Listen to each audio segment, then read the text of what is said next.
بسم الله الرحمن الرحيم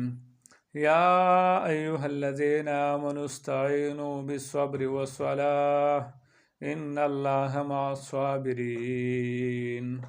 يا أيها الذين آمنوا إيمان ولو استعينوا بالصبر والصلاة إمداد طلب كيدا لانا فصبر سرو پمانز سرا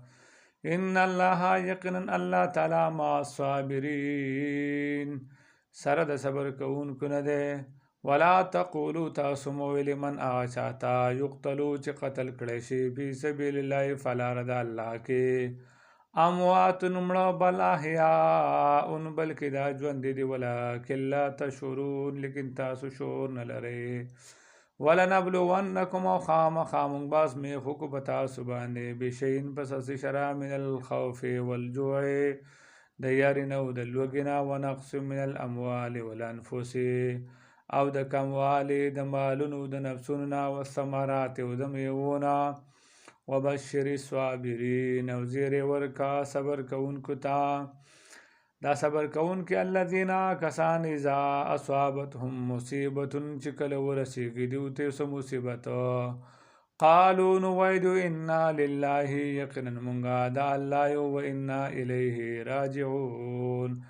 او يقنا منغا دا الله طرف تا رگرزیدون کیو اولئک دا خلق شری علیهم بدیو باندی صلوات مهربانی دا من ربهم دا طرفا دربنا ورحمت او رحمت دے و اولئک او دا خلق شری هم المهتدون سملار مندون کی دی ان الصفا والمروه من شعائر الله یقینا صفا غونډي والمروه او مروه غونډي من شعائر الله د نخو د دین د الله نه دی فمن حج البيت فساج حج کو د بیت الله و تمرا یا عمره وکړه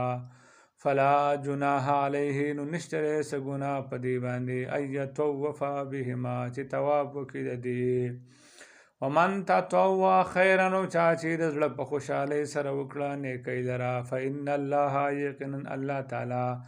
شاکر قدردان دی قبلونکی دی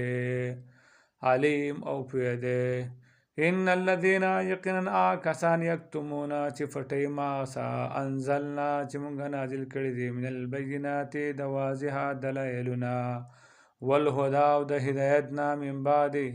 فاسمع داغنا بیناه للناس چې بیان کړي دي موږ خلکو ته فی الكتاب په کتاب کې اولئک دا خلک دي یلعنهم الله لعنت وي په دیو باندې الله تعالی ويلعنهم اللائنون او لعنت پوای په دیو باندې لعنت وینکي الا الذين مگر کسان تابو چې توبه وستا واسله اصلاح د خپل عمل وکړه او بینو او بیان وکړو فاولئک ان دا خلق چې توبه علیهم رجوع کی الله تعالی علیهم په دیو باندې الله فرمای وان التواب الرحیم او ز بار بار توبه قبلونکې ما ان الذين یقینا کسان کفروا چې کفر کړي دي وما تو مړ شو هم کفار په داسې حال کې چې دیو کافرو اولئک دا خلق علیهم بدیو باندې لعنت الله لعنت د الله تعالی دی والملائکه او د ملائکه دی والناس اجمعین او د ټولو خلقو